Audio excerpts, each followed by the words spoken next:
पिंपरी चिंचवडमध्ये झालेलं आहे आणि राज्यामध्ये आपण आज पिंपरी चिंचवड पुण्यामध्ये मी आहे, पूर्ण राज्यामध्ये वेगवेगळ्या जिल्ह्यामध्ये मी प्रवास करतोय।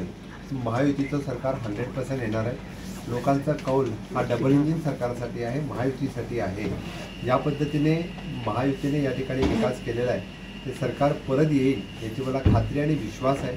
जेव्हा मी लोकांना भेटतोय, कार्यकर्त्यांमधला विश्वास, उत्साह आणि विश्वास या बळावरती महायुतीचं सरकार महाराष्ट्रामध्ये येणार हे नक्की आहे। सर, ज्या प्रकारे मध्य प्रदेशमध्ये लाडली बहीण योजनेनं तारलं होतं सरकारला, बीजेपी सरकारला, त्याच प्रकारे महाराष्ट्रामध्ये पण लाडकी बहीण योजना सुरू करण्यात आलेली आहे। ही योजना कुठेतरी महायुतीच्या विजयामध्ये एक मोठा वाटा असेल असं वाटतं? 100%, कारण लाडली बहीण योजना ही एक योजना ही चांगली योजना आहे की सगळ्यांना एकदम म्हणजे जसं आपण म्हणतोय की सगळ्या लाडल्या बहिणी परत एकदा युतीचं सरकार आणण्यासाठी आहेच। त्याशिवाय इथं केलेलं इन्फ्रास्ट्रक्चर डेव्हलपमेंटचं काम, ह्युमन रिसोर्स डेव्हलपमेंटचं काम माननीय मोदीजींच्या 10 वर्षाच्या कार्यकाळामध्ये महाराष्ट्रामध्ये एवढा विकास झाला जो गेल्या 50 वर्षामध्ये झाला नव्हता, तो विकास आहे। या विकासाला लोक मतं देतील आणि ज्या पद्धतीने विकसित भारत 2047 हे स्वप्न आपण बघतोय आणि विकसित महाराष्ट्र 2047 हे जर साकार करायचं असेल तर महाराष्ट्रामध्ये महायुतीशिवाय दुसरा पर्याय नाही आहे, हे निश्चित झालेलं आहे। त्यामुळे महाराष्ट्रातील लोक सगळे महायुतीला मदत देतील। सर, बीजेपीचे दिग्गज नेते म्हणजे प्रचारासाठी राज्यात येत आहेत, म्हणजे केंद्रातले आहेत आणि काही इतर राज्याचे मुख्यमंत्री पण आहेत। त्यात योगी आदित्यनाथ यांनी विधान जे केलं होतं बटेंगे ते कटेंगे, ह्या विधानाकडे आपण कशा प्रकारे पाहता?